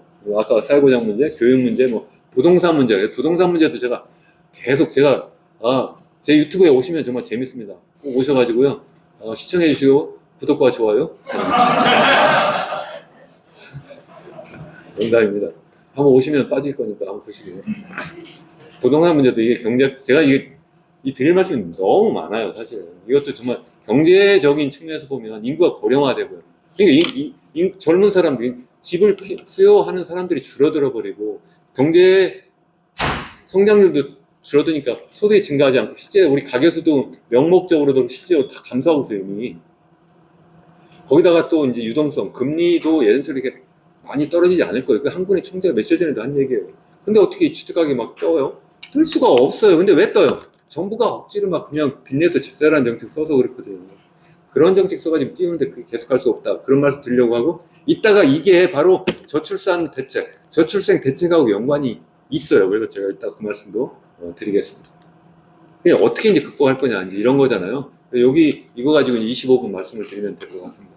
뭐 여러 가지 이유가 전 세계적으로 다 출생률이 다 감소하고 있다고 했잖아요. 뭐 여성 교육수준이 높아지고 사활동 증가하니까 당연히 그럴 것 같고, 도시에 농촌을 가면서 경쟁이 심화되니까 그럴 것 같고, 양육비용도 증가해서 그렇고, 뭐 피임 기구도 보급되니까 뭐 그럴 것 같고, 또 플라스틱 사용하고 뭐 방사능 노출을 많이 하고 뭐 이런 게 남성의 어떤 정자 활동이 좀 저하되고 뭐 이런 등등도 있고, 또 디지털 속에 전환되니까 사람들이 가치관도 많이 전환돼 가지고 이것도 굉장히 중요한 문제라고 저는 생각하는데, 이게 보니까 뭐 이제는 뭐 디지털 속에 뭐 내 애인도 있고 내 남편도 있고 뭐 내 와이프도 내 남편 그리고 내 아내도 다 있으면 굳이 뭐 실상에서 귀찮게 내가 이렇게 잔소리 많이 하는 그러한 남편이나 부인을 내가 가질 필요가 있나. 뭐 실제 거기 속에 있는 아바타가 나하고 거의 똑같은 그런 생활을 하는 것처럼 해버리면 앞으로 이렇게 더 빠르게 전 출산율이 감소할 거라고 생각을 하는 사람이긴 한데요. 이거 뭐 전 세계적으로 다 동일하니까 일단 그 논외로 치고, 또 기대 수명이 또 늘어나니까 또 출산 동기도 감소하는 측면도 있어요. 동물도 보면 오래 사는 동물일수록 적게 나요. 그 대신 왜 보면 뭐 생쥐라든가 이런 애들은 코끼리처럼 오래 사는 동물과 달리 많이 낳잖아요. 왜 빨리 번식해야지만 내가 죽어도 나의 이세가 나오니까. 근데 인간이 점점 더 오래 사니까 내가 굳이 이세를 만들 필요가 없는 거예요. 그래서 늦게 결혼하고 조금 낳고 뭐 이렇게 되는 거잖아요. 또 뭐 산하 제한 정책도 뭐 있겠죠. 이거는 이제 일반적인 얘기고, 그래서 보통 이게 우리 뭐 사회학자나 여성학자나 뭐 소위 이런 저출산 문제를 전문적으로 연구하신다 하는 분 중에서는 이게 막 섞여 있어요. 제가 볼 때는 이 문제는 일단 논외로 치자니까 전 세계가 다 똑같으니까 왜 우리나라만 0.72명이냐 이거예요. OECD는 1.5명인데 제 얘기는 그 얘기를 하려고 하는 거예요. 우리나라는 왜 그러냐. 그래서 적어도 이거는 논외로 치고 우리나라만의 문제만 잘 해결하면 그래도 OECD 평균 1.5명은 갈 거 아니냐는 거죠. 저는 목표로 1.5명을 해야 된다고 생각을 하는 사람이에요. 그 말에 여러분 동의하시면 큰 박수 부탁합니다. 저도 국회에 오니까 왠지 갑자기 정치인이 돼야겠다.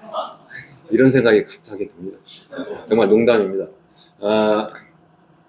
저는 뭐 여러 사실 통계는 정말 이걸 잘 보셔야 돼요. 이 통계를 조사하는 사람이 어떻게 조사하느냐에 따라서 결과가 막 달라요. 이 통계는 정말 대단한 거짓말이에요. 과학적인 거짓말이라고 생각을 하는데, 그래서 제가 여러 통계 분석, 여러 가지 뭐 이제 설문조사한 것도 보는데, 그 중에 그래도 이거 쓸만하다 해서 가져온 게 바로 이거예요. 이게 뭐냐면, 출산율 감소 원인이 뭐냐, 이걸 여성과 남성을 나눠서 들었어요. 지난해 이게 뭐 중앙일보하고 STI라고 하는 데서 조사를 한 결과인데요. 여기 보면 여성과 남성이 있는데, 여기 여성은 제일 첫 번째가 일과 육아의 병행이 힘들다. 그래서 내가 결혼하기도 힘들고 아이도 못 낳는다. 뭐 이런 얘기고요. 또 아이의 양육 비용이 너무 지나치다. 이게 너무 힘들다. 뭐 그런 얘기고요. 주거 불안정, 일자리 불안정 이렇게 되어 있어요. 남성은 여기 보시면 이 네 가지가 제일 중요하긴 한데 그 위에 뭐 이건 별로 그리 크지 않아요. 첫 번째가 일자리 불안정하고 주거 불안정. 남자는 역시 일자리하고 주거 문제를 굉장히 심각하게 생각하고, 그 다음에 자녀 양육비, 그리고 이제 마지막 일과 육아의 병행 부담. 이건 여성이 제일 중요하다고 생각하는데 이 두 개를 다 합하면 이 네 가지가 거의 다 비슷해요. 네 가지 다 비슷하다. 그러니까 남성과 여성이 다르다는 것을 일단 이해를 해야 된다. 또 이렇게. 네? 남자는 지가 안 기른다고. 그러니까요.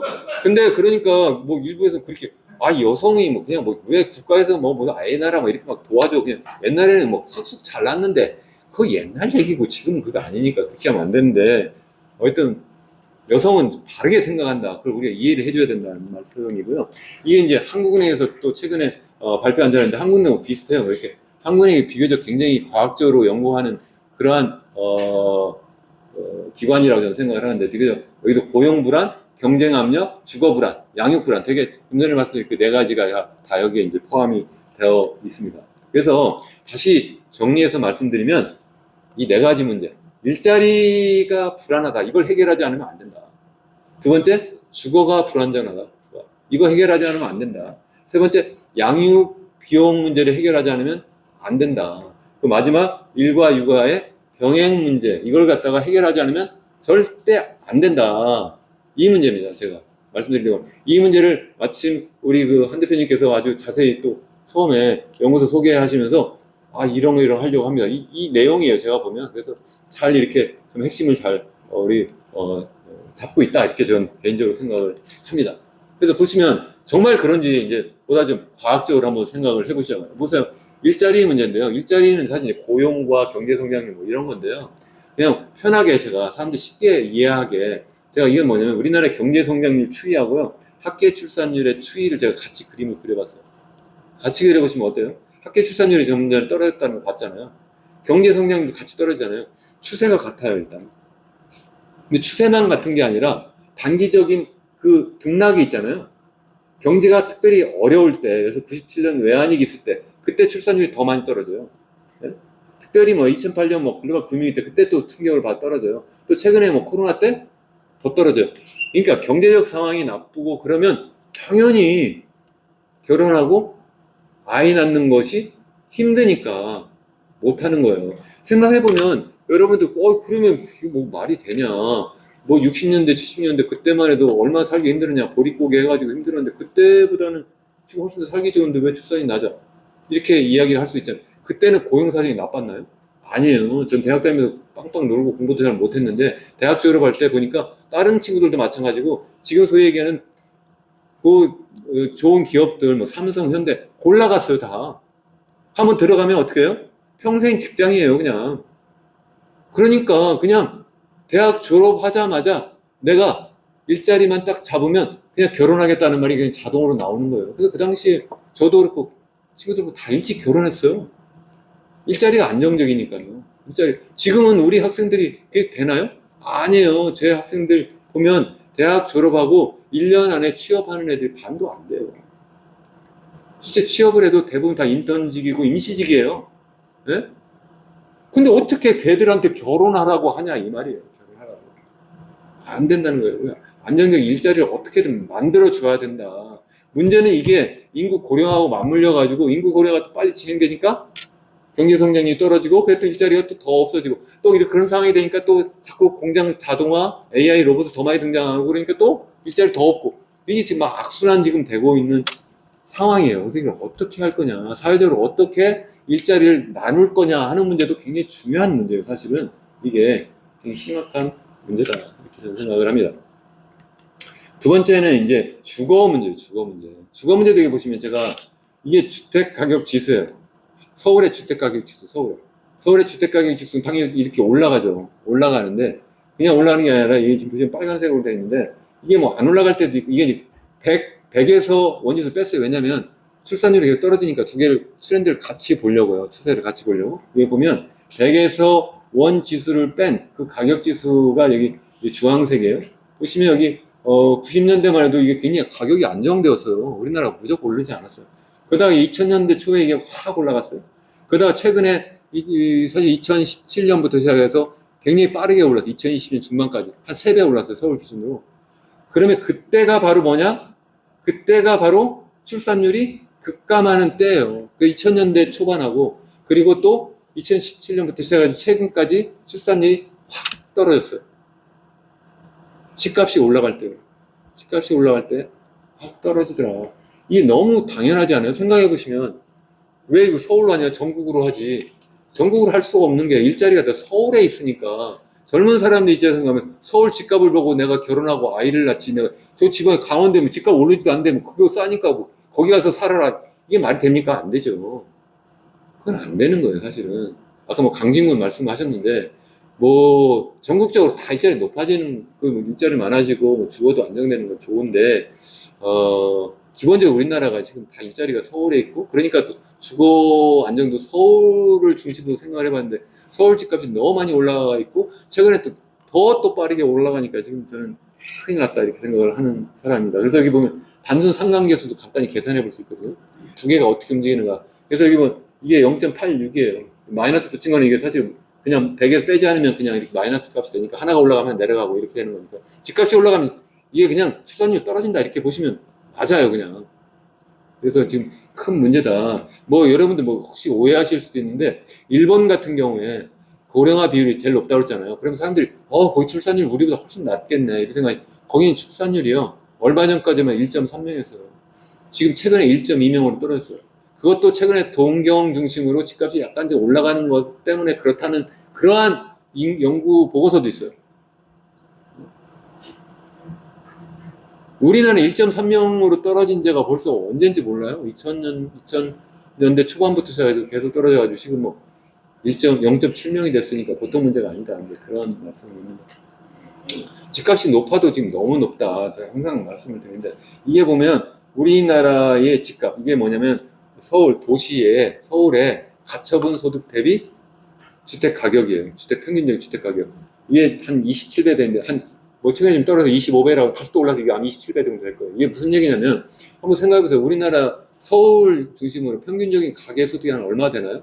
한 달에 한 500만 원 정도 번다고 치면 1년이면 6천만 원이잖아요. 6천만 원인데 그러면 집값은 평균적으로 얼마 되죠? 서울 집값이. 만약에 12억이라고 그러면 그 배수가 20이 되는 거예요. 그죠?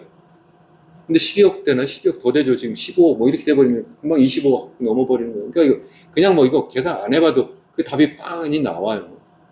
그 정도 된다. 뭐 일부에서 정부에서 발표하는 저기 12배라는 거, 11배, 12배. 아니 연립주택이나 빌라나 그거 지금 사람들 안 살려고 하는데 그걸 포함해가지고 주택 가격을 따지면 안 되죠. 다 이제 아파트를 생각하니까 평균적인 아파트 생각하면 우리 평균적인 주택 가격이 제가 뭐 12억이 아니라 한 15억, 20억 뭐 이렇게까지 막 되고 있는데 그러면서 이게 뭐냐면 중국하고 소위 후진국 말고는 선진국 중에 이렇게 높은 나라가 없어요. 여기 보시면 동경이라든가 뉴욕이라든가 런던이라든가 이런 데도 10, 15, 12 이 정도밖에 안 돼요. 우리나라는 너무 높다. 그래서 이걸 낮춰주지 않으면 절대로 젊은 사람들이 결혼하고 아이를 못 난다. 무슨 얘기냐면 새도 둥지가 있어야 알을 낳아요. 새도. 미물인 새도 알을 낳으려면 둥지부터 만들어요. 인간인데 도대체 집이 없는데 무조건 결혼해서 애 낳으라고 하면 말이 되냐 이거야. 말이 안 된다. 그 얘기를 하는 거죠. 이렇게 만들어 놓으면 안 된다. 세 번째가 바로 양육비용인데 또 양육비용이 전 세계에서 우리나라가 높아도 제일 높다. 여기 보시면 이거 중국 위아연구소에서 뭐 발표한 자료인데요. 지난해 이게 굉장히 우리나라 그 언론에 많이 보도됐었는데 우리나라가 대학 졸업할 때까지 한 3억 6천5백만 정도 든다. 그래서 이게 보면 1인당 GDP 대비 7.8배, 이게 전 세계에서 가장 높다. 그래서 중국이 얘들은 이제 자기네 나라 높아서 문제다. 이렇게 중국도 지금 출산율이 굉장히 낮다고 말씀했잖아요. 중국도 낮은 이유가 우리나라 너무 비싸요. 첫 번째가 주택 가격이 너무 많이 올라서 거기도 2016년부터 2021년까지 우리나라가 딱 1년 먼저 시작했어요. 3배 올랐어요. 소위 일선 도시들, 샹하이라든가 베이징이라든가 항저우라든가 이런 데 다 3배 올랐어요. 그러면서 출산율이 막 급감했어요. 또 하나의 중요한 이유가 거기도 엄청나게 애 하나밖에 없으면 거기 몰빵해가지고 애에다 엄청나게 막 교육시키고 그러니까 사교육이 그래서 6.9배라는데 우리나라보다는 그래도 낮은 편인데 그게 중요한 원인이에요. 최근에 또 청년 실업률도 지금 굉장히 높다고 하잖아요. 중국이. 그 청년 실업률 20% 넘는다. 칭화대 졸업해도 취업을 못한다. 이렇게까지 이야기를 하는데 그래서 올해 아마 출산율 더 떨어질 거라고 저는 생각을 해요. 그런 문제 때문에 지금 굉장히 힘들다. 그 정도 전 생각을 합니다. 우리나라가 지금 너무 이게 문제다. 그리고 이제 마지막으로 일과 육아의 이제 병행 문제인데요. 이게 보시면 우리나라가 여성의 그 고등교육 대학이잖아요. 대학 졸업률이 OECD 평균보다 더 높아요. 우리나라께 녹색이거든요. 녹색이 이렇게 치고 올라가잖아요. 맞나요? 파란색이구나. 파란색, 우리나라가 더 위에 있어요. OECD보다 평균적으로 우리나라가 여성들이 대학 진학률도 높고 요즘에 보면 실제 대학에서 보면 여학생들이 남학생들 공부도 더 잘해요. 또 실제 사회에 나가서도 요즘에 하는 디지털 사회에 더 여성들이 더 적합한 측면도 굉장히 많아요. 그러니까 어땠어요? 여성들도 당연히 이제는 대학까지 나오고 내가 또 능력도 있고 하니까 일을 하고 싶죠, 당연히. 근데 문제는 일을 하면 내가 집에서 출산하고 아이를 볼 수 있는 여건이 안 되는 거예요. 그러니까 어떻게 되느냐 하면 둘 중에 하나 선택을 하는 거예요. 내가 일자리를 택하거나 아니면은 내가 집에서 아이를 보거나. 바로 이게 그거예요. 우리 한국의 여성들의 그 경제활동 참가율이 OECD 평균보다 낮아요. 교육은 더 많이 받았는데 경제 참가는 못해요. 그게 무슨 얘기예요? 여성 입장에서 생각하면 선택을 할 수밖에 없는, 결혼을 안 하거나 아니면 내가 그냥 결혼하고 아이만 낳거나 이렇게 전업주부 살거나 이 선택할 수밖에 없는 정말 불행한 상황에 빠져 있다는 거죠. 그래서 이걸 문제를 해결해 줘야 된다. 그렇게 생각합니다. 그 대책은 10분 남았네요. 10분 안에 이제 해보면 됩니다. 첫 번째 뭐 여러 가지 뭐 한국에서 대책이 막 나와 있는데 저출산 위해서 뭐 나와 있는데요. 제가 이제 이걸 제 당부 때 이제 설명을 드리려고 하는데 지난번에 이제 총선 때도 뭐 국민의힘이나 뭐 더불어민주당이나 양쪽에서 다뭐 공약이 많이 나왔는데 대표적으로 제가 그동안 주장해왔던 것 중에 하나 바로 인구부 만드는 건데요. 양쪽에서 다 인구부 만들길래 아이고 너무 감사하다. 그래서 인구부를 제가 만들자고 주장한 게 2017년부터 17년 때 우리나라의 합계 출산이 1.3명이에요. 1.3명. 그때부터 했는데 계속 출산율 떨어지고 있는데도 총괄부서 하나 안 만들어요. 총괄부서 만들면 뭐 그게 또 양쪽에 또 여러 가지 뭐 이유를 대면서 뭐 안 한다고 하다 지금 하고 있는데 그 다음에 이제 여러 가지가 있는데 육아 지원도 여러 가지 주거 대책도 있고 한데 여기 이제 더불어민주당에서는 여기 보시면 뭐 신혼부부에 대해서 뭐 1억 대출해준다 뭐 이런 게 있어요. 그래서 대출을 해주고 아이를 하나 낳으면 무이자 전환하고 두 자녀라면 원금을 50% 깎아주고 그리고 세 자녀라면 전액 감면해준다. 이게 바로 헝가리식 출산 대책이라고 하는 거고요. 이 나경원 현재 의원이죠, 그죠? 저출산 고령사회위원회 위원장도 이런 비슷한 주장을 했다가 용산 대통령실하고 엄청난 갈등 때문에 관두고 뭐 이랬잖아요. 그래서 그겁니다. 그래서 이거에 대한 얘기도 제가 좀 더 말씀을 드리려고 해요. 첫 번째 이제 인구 가족부가 왜 필요하냐면 지금 말씀드린 것처럼 저출생 문제는 이게 단순하게 무슨 보건복지부 문제가 아니에요. 우리 현재는 저출산 고령사회위원회라고 있는데 대통령 직속이라고 하지만 사실 보건복지부 산하에 그냥 하나의 부서나 마찬가지고 거기 위원장이 지금 부위원장이 이제 거기 그래도 뭐 장관급인가 뭐 그렇다고 하는데 실제 비상근직이고 거기에서 실제 할 수 있는 일이 없어요. 그러니까 각 부처가 흩어져 있다. 일자리 문제 어디예요 이게? 이게 기획재정부 문제고 노동부 문제고 주거 불안정 문제도 기획재정부 문제고 그리고 또 국토교통부 문제고 양육비용 문제도 이게 다 교육부 문제고 일과 육아 이 정도는 뭐 여성가족부 문제하고 그리고 또 보건복지부 문제 정도 되겠네요. 여러 부처에 이렇게 사실은 혼재되어 있는 그러한 이슈들이다. 그래서 하나로 묶는 부총리급의 그러한 총괄기구가 꼭 필요하다. 저는 이제 그렇게 생각을 하는 거고요. 거기서 해야 될 일이 이제 아까 말씀드린 네 가지 해야 된다. 그래서 제가 이게 2017년이잖아요, 제가. 그래서 그때부터 이미 그런 걸 해야 된다 계속 주장을 해왔고 최근에도 계속 주장을 했는데 마침 이제 그걸 받아들여져서 정말 다행이다 이렇게 생각을 합니다. 그래서 첫 번째 그럼 주거 가격을 어떻게 할 거냐 이 주거 문제인데요. 저는 이 지금 주택 가격, 아파트 가격을 안정화해야 된다. 뭐 이렇게 지난 정부도 그렇고 현 정부도 이렇게 얘기해요. 저는 한편을 그냥 들거나 아니면 한쪽만 비난하고 싶지 않아요. 양쪽 다 책임이 다 있다고 저는 생각을 하는 사람이에요. 그래서 뭐 지난번 정부 때도 3배 올렸고 이번 정부 때는 떨어지려고 하는 걸 다시 또 끌어치고 올리고 그래서 책임이 막중하다는 이제 그렇게 생각을 하는데 그러면서 이제 수산율이 계속 떨어지니까 더더군다나 문제고 그게 또 경제적으로는 우리나라에 갖고 있는 그 자원 중에 상당 자원을 그냥 미래 먹거리인 뭐 설비 투자나 R&D 투자로 가잖아요. 다 이게 집 짓는 데 다 가버리니까 이게 좀 큰 문제다 이제 그런 이야기인데 그러면 또 가계부채는 다 키우는 문제가 있는데 주택 가격을 하향 안정화시키는 게 너무 중요하다. 이미 전 세계에서 소득 대비 주택 가격이 높아도 제일 높은 상태니까 최소한 OECD 평균으로 좀 떨어지게 내버려 두면 좋겠다. 어떻게 하면 돼? 지금 말씀드린 것처럼 정부가 간섭만 안 하면 돼요. 제가 어제도 제가 최근에 지금 이번 달부터 스트레스 DSR 뭐 2단계 실시하는 것 때문에 제가 SBS 비즈 집중 진단인가 거기 가가지고 제가 이 얘기 집중적으로 많이 했는데요. 그냥 정부가 간섭만 안 하고 그냥 내버려만 두면 집값은 떨어지게 돼 있어요. 지금 경제적인 요인으로 자꾸 집어 올려가지고 자꾸 돈이 이게 당장 좋은 것 같은데 이게 우리나라의 가계부채 늘리고 젊은이들에게 자꾸 빚더미를 차갖고 이제 넘겨주고 빚폭탄을 넘기는 거예요. 터지면 나중에 걔들은 어떻게 할 거예요? 그러면서 점점 더 소비도 안 되고 젊은 애들은 또 특히 결혼도 못 하고 아이도 못 낳아요. 그래도 그렇게 해가지고 뭐 이제 집값 올라가도 걔는 좋은 거 아니야. 그 다음에 그럼 새롭게 올라오는 젊은 애들은 어떻게 돼요? 걔들은 그럼 또 다시 빚내가 또 집 사러 계속 더 올려줄 거예요? 말도 안 되는 정책이에요, 사실은. 특히 이제 신생아 특별대출이 바로 그거거든요. 그래서 지난해 뭐 특례 보금자리로 40조, 올해 지금 뭐 신생아 특별대출 뭐 27조 이게 다 이제 문제가 있다. 이게 바로 집값 띄우는 정책이고 이게 바로 그게 당장 좋은 것 같지만 알고 보면 이게 집값이 너무 많이 올라서 도리어 젊은이들에게 희망을 잃게 하는 그러한 정책이다. 이런 정책 쓰면 안 된다.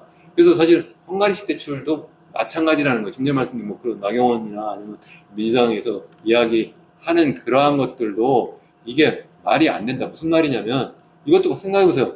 연간 지난해 20만 쌍 결혼했어요. 정확히 19만 5천 쌍 정도 했어요. 20만 쌍 했는데 그럼 1인당 여기 뭐 한 2억 정도 대출한다면 무려 얼마냐? 40조 원이 시중에 또 풀리는 거야. 매년 40조 원씩 돈이 풀리면 그 돈이 어디로 가겠어요, 이분들이? 이거 가지고 애 낳는 데 쓰나요? 집 사러 가죠, 또 집 사러. 다 서울 집 사러 가죠. 그때 집값 또 뜨는 거예요. 이게 다 누굴 위한 정책입니까, 이거? 집 갖고 있는 사람 정책이지. 이게 젊은 사람 위한 정책이에요. 정말 나쁜 정책이다. 이거 이렇게 해가지고 헝가리도 다 그래 집값 많이 올랐어요. 헝가리 지금 대통령이 그때 다 이상한 사람들이에요, 거기. 저런 정책을 왜 따라서 하려고 하는지 정말 난 이해를 못 하겠는데. 양육비용 문제인데, 여기 뭐 학벌주의, 뭐 교육과정 강의, 여러 가지가 있는데, 여기 뭐 아까 유소년 수당에서 이거 말씀드리고 싶은데, 그거 하기 전에 제가 하나 더 말씀드리면, 우리는 정말 사교육을 없애야 한다고 생각하는데, 없애는 방법 중에 여러 가지 제가 써놓지 않은데, 저는 뭐냐면, 전 세계에서, 제가 전 세계 정말 여러 나라를 가봤어요. 여러 나라 살아봤어요. 사실 미국, 호주, 캐나다, 싱가포르, 뭐, 태국, 일본, 돌아다니는 데도 많은 돌아다녔어요. 돌아다녔는데, 대학을 가는데, 재수해서 가는 대학을 제가 못 봤어요. 재수해서 대학을 간다? 이게 뭔 뜻이죠, 이게? 1년 동안 죽으라고 달달달 외우고 시험 문제 잘 푸는 요령 가르치는 거 아니에요? 가뜩이나 애도 많이 안 타나요. 빨리 교육시켜 빨리 사회에 내보내야 되는데 1년을 그냥 쓸데없는 일 시키면서 거기 애들 갖다가 붙잡아 놓고 거기다 달달달 외우는 그런 거 시켜가지고 대학을 가게 하냐 말이에요. 그렇게 누가 좋아요? 또 그러니까 사교육 시장이 좋죠. 네? 그래서 저는 이걸 없애야 된다. 그럼 어떻게 없애야 되냐? 무조건 옛날 전두환식으로 딱 없애야 되냐? 아니에요. 간단해요. 모든 건 다 가격 기능이다. 이거 어떻게 하느냐? 수능 시험 볼 때 한 번 응시한 사람하고 두 번째 응시, 지난해 응시했는데 이거 또 응시하니까 아니 지지난해도 했다, 세 번째 한다. 그러면 감점을 주면 돼요. 감점을 5점씩 감점한다. 네? 예를 들어서 두 번째 5점, 세 번째는 10점. 이렇게 감점을 해주면 1년 내내 달달달 외우는 거 해봤자 그만큼 내가 불이익을 받기 때문에 재수하는 사람이 줄지 않겠습니까? 아니에요? 이쯤에서 박수 나와야 되는 거 아니에요? 죄송합니다. 이건 너무 유도하고 제가 졸리실까봐. 저는 국회의원들이 들어야 되는데 이걸 왜 안 하냐는 거예요. 왜? 예? 애들 대학 제가 애들 키워보면요, 재수해가지고 학원에 달달달 해가지고 걔들이 더 공부 잘하는 줄 아세요? 대학 들어가도? 아니에요. 그런 애들이 대부분 서울에 있는 애들이에요. 지방에서 그런 것도 하나도, 무지랭이 같은 애들이 와가지고 더 공부 잘해요, 사실은. 또 뿐만 아니라 제가 지금 주장하고 있는 게 뭐냐면, 뭐 최근에 뭐 이창용 한국인 총재는 뭐 서울대 뭐 아니면 연고대 같은 경우에도 뭐 지방 할당제를 확실하게 해주자. 저는 그게 아니라 그냥 교육 시스템 두 개로 나눠가지고 국립대, 아까도 잠깐 한 대표님이 약간 비슷하게 얘기한 것 같은데, 국립대하고 서울대 딱 이원해가지고 국립대는 제일서울대, 제일한국대, 제2한국대, 제3한국대 이런 식으로 만들고, 그래가지고 하나의 시스템을 만들자. 거점 대학만. 사립대는 정부가 지원도 하지 말고 간섭도 하지 말자. 그래서 그동안 사립대도 거의 국립대처럼 잔소리하고 간섭해가지고 다 이 모양 이 꼴이잖아요. 그래서 그 재원을 전부 다 국립대로 몰아주고 거기서 공교육을 확실하게 할 수 있도록 하고, 그랬더니 제일대학이 그럼 서울대냐? 아니죠. 그 순서는 제비뽑기를 하든지 해가지고, 제주대학을 제1대학으로 하든지 해가지고 순서, 그래가지고 거기서 교수도 왔다 갔다 하고 학생도 왔다 갔다 해요. 이렇게 해서 만들어져야 된다. 그러면 서울대 우리 시킨대요. 그럼 사립대로 가라. 그러면 정부에서 지원하지 않고 네가 스스로 독립해라. 그러면 돼요. 선택의 여지를 주면 되죠. 근데 뭐 그냥 그 지원도 받고 내가 간섭도 안 받고 난 혼자 난 뭐라 그래요? 유아독점? 유아청청? 시간이 없어요. 넘어가겠습니다. 어쨌든 그 다음에 이제 유소년 기본수당이에요. 유소년 기본수당을 저는 20년 동안 이렇게 주장을 하고 있는, 1분밖에 안 남았는데 큰일 났네. 그리고 이제 나중에 국립대, 이렇게 되면 이제 국립대는 당연히 이제 등록금 안 내는 건데요. 이게 뭐냐면 현재는 지금 지자체 간에 경쟁적으로 계속 뭐 돈을 주고 있어요, 조금씩. 근데 이거는 말도 안 된다. 왜냐면 이렇게 해버리면 지자체는요, 재정 자립도가 그냥 10%, 20%도 안 되는 데도 수두룩해요. 강진군도 몇 %인지 아세요, 혹시? 재정 자립도가 한 20% 안 주실 거예요, 제가 알기로는. 근데 거기 돈을 주면 어떡하냐? 그 돈이 어디서 나와요? 중앙정부에서 나와요. 중앙정부 대통령부터 지금 저출산은 중앙 재난 상황이다 그렇게 해놓고 왜 중앙정부가 책임 안 지고 왜 지방한테 그걸 책임지라고 해? 다 지방에서 지들끼리 다 정부 돈 중앙정부 돈 갖다가 서로 제로섬 게임을 하냐고요. 이쪽에 좀 더 많이 좀 절로 이러고 일로는 저쪽. 얘들이 그래서 거기서 자라가지고 그다음에 또 딴 데로 또 옮겨갈 거 아니에요. 그리고 또 그렇게 하다 보면 서울이 제일 돈 많으니까 서울 나중에 1억이나 2억씩 주면 다 서울 다 몰리겠네. 그까지는 어떡할 거예요. 말이 안 되잖아요, 그게. 그렇게 하면 안 된다. 그럼 어떻게 되느냐? 독일식으로 하자, 독일식. 헝가리식 말고 좀 똑똑한 독일식으로 하자. 그럼 어떻게 하느냐, 여기는. 아이에게 18세 될 때가 18년 동안 250유로씩 줘요. 256. 이게 한 36만 30만 원 한 따지면. 매달 줘요, 매달. 이거 말고 다른 이제 여러 수당도 있고, 또 얘가 18세가 돼가지고 대학을 가거나 이제 아니 직업교육을 가면 연장해줘요. 또 계속 줘요. 그 교육 받을 동안, 훈련 받을 동안. 물론 또 훈련이나 교육도 무료고요. 이렇게 해줘요. 근데 거의 출산율이 몇 명이냐? 1.5명이 넘어요. 지금 1.56명인 거예요. 그래도 비상사태라고 해서 그렇게 해요. 우리 0.7이면 무슨 골든타임 얘기하면서 지금 아무도 안 하고 있어요. 이게 말이 됩니까, 이게? 네? 국회의원도 정말 책임이 있죠. 정부도 책임이 있죠. 그동안 정부가 계속 이쪽 저쪽 왔다 갔다 하면서 했잖아요. 다. 책임 왜 안 지냐 말이에요, 이거를. 이모야 이꼴로 만들어가지고. 우리 젊은 세대가 정말 희망도 없게 만들었는데. 그래서 이렇게 하자는 거다. 그래서 저는 그래서 제가 보세요. 2017년, 17년이야. 아이 낳으면 나라가 월급제라 예전부터 얘기했어요, 제가. 그래서 구체적으로 그래서 한겨레 20살까지 유소년 기본소득 투자 21년이래요. 지난대로. 이거 하자. 그래가지고 욕 엄청나게 먹었어요. 특히 이런 저출산 이런 야 여자가 무슨 애 낳는 기계냐 이런 분도 계시고 반대로 또 이제 나이 드신 분이나 보수 쪽에서는 아니 여성이 그냥 말아서 옛날 애기 낳는데 돈 줘야 애 낳냐 또 이렇게 하는 거고 양쪽에서 다 욕을 해요. 요즘에 이제 조금씩 그래도 말빨이 서는 것 같아요. 또 그래서 이렇게 또 좋은 또 연구소에서 또 이런 걸 주제로 하고 있는데 제가 이제 계산까지 해봤어요. 계산까지 그냥 경제학자니까 통계분석 많이 하는데 그냥 말로 하면 안 되니까 여기 보시면 제가 30만 그때 주장할 때가 30만 명 태어났대요. 진짜 17년에 그때 1.3명 막 떨어지기 직전이에요. 그걸로 기준하면 최소한 30만 명은 태어나게 해야 되겠다 목표를 제 생각은 중기 목표 더 올려야 되겠지만 내가 아까 70년대 몇 명이라서 100만 명이 태어났어요. 이것도 지금 말도 안 되는 숫자예요. 근데 이게 100만 원씩이면 인당 이게 한 달 1년에 1200만 원이잖아요. 연간 얼마 되는 3조 6천 원, 3조 6천 원. 그 아까 전 말씀하신 것처럼 올해 지금 저출산 예산이 얼마냐면 지금 한 45조 정도가 될 거예요. 45조 정도 넘구나. 그거에 10분의 1도 안 돼요. 물론 이게 누적이 되죠. 그래서 더 태어나고 그래서 주니까 10년 되면 36조 돼요. 그래도 아직 올해 예산도 안 돼요. 그러니까 다른 걸 다 이걸로 돌리자는 거예요. 아까 중앙정부도 사실 주는 것도 많아요. 여러 가지. 그것도 한 6, 7년 천만 원 돼요. 사실 이것저것 해가지고 그걸 하나로 합하자. 지방정부 주는 것도 하나로 합하자. 그럼 사실 예산도 추가로 별로 들지도 않을 것 같은데 그래가지고 나중에 이제 더 가면 20년 차 되면 72조 정도 돼요. 그럼 그때가 너무 넘치잖아. 그거는 뭐 그 사이에 여기 또 경제성장도 좀 있는 거 되고 하니까 그 정도는 우리가 충분히 비싸면 되고 그래 애 더 많이 태어나면 그거는 너무 땡큐죠. 그거는 너무 감사한 일이니까 또 문제 없다. 그래서 이거는 저는 계속 말씀을 드리지만 아이에게 주는 거예요. 아이에게 주는 거 부모한테 주는 게 아니라 그리고 한꺼번에 주는 것이 아니라 나눠서 준다. 그리고 빌려주는 것이 아니라 그냥 나눠서 현금성으로 준다. 그러면 이제 이거 되게 이거 가지고 그러면 아무데나 쓰고 부모가 이거 그만큼 가지고 또 집사가 또 가면 어떡해요. 제가 유튜브 제 채널에서 얘기하니까 그거 댓글 달았더라고요. 당연히 바우처를 주죠. 그럼 지효 앞에서 말씀하셨는데 바우처를 줘가지고 그런 그 교육 관련된 그 목적으로 사교육 말고 그런 데 쓸 수 있도록 이렇게 하고요. 저는 뭐 아까 20% 말씀하셨지만 한 50% 정도까지 사회적 합의를 해가지고 그거는 우리가 지금 연금 뭐 펀드 이렇게 키우잖아요. 그 같은 경우는 일정 부분은 이제 그러다가 뭐라고 해서 그런 펀드를 만들어가지고 거기서 그걸 공적으로 운영을 해가지고 얘가 20년 동안 계속 누적이 돼가지고 나중에 대학 졸업할 때 그걸 찾아가지고 나갈 수 있도록 그렇게 하면 지금은 어떻게 학자금 대출해가지고 빚더미에 올라가지고 빚을 지고 나가요. 그럴 때 또 정부가 뭐냐면 그냥 빌려주자. 그러면 애나 보내줘. 보내가지고 또 말이 안 되는 그런 정책이 있어.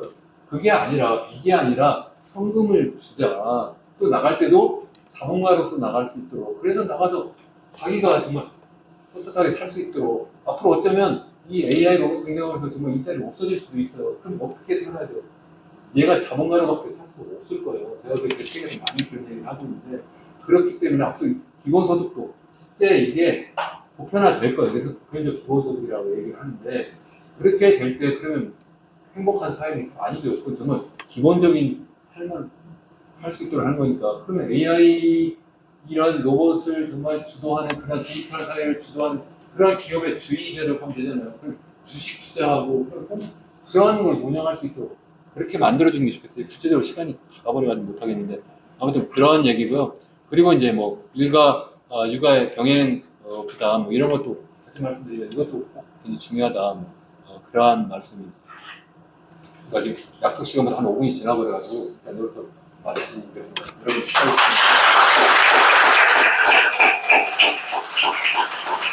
열정적인 강연을 해주신 이현은 교수님께 다시 한번 큰 박수 부탁드리겠습니다. 저는 사실 교수님 오늘 처음 뵀는데요. 이렇게 너무 알찬 내용 그리고 이렇게 열정적인 강의 모습을 보면서 다시 이제 대학으로 돌아가고 싶은 약간 생각도 들고 그 아까 유튜브 이현은 교수의 경제 포럼 여러분 꼭 조댓구알 부탁드리는 말씀을 다시 한번 드리겠습니다. 자, 오늘 강연을 통해서 이제 새로운 내용 정말 많이 이제 접하시고 궁금한 분도 많이 생기셨을 거라고 생각이 드는데요. 예, 지금 시간이 어느덧 이제 마무리해야 될 시간이 됐는데요. 출생률 높이기 정책연구소 오늘 첫 번째 정책 포럼 시간이었습니다. 참석해주신 분들께 다시 한번 감사드리고요. 오늘 논의된 것들 토대로 앞으로 더 심도 있는 포럼, 의미 있는 토론들 이어갈 수 있기를 기대하겠습니다. 자, 이제 행사의 마지막 백미 단체 사진을 촬영해야 되거든요. 앞으로 좀 번거로울 수 있겠지만 자리를 해주시면 감사하겠습니다. 자, 제가 출생률 하면 높이자로 구호를 좀 해주십시오. 자, 출생률 높이자! 네, 고생하셨습니다.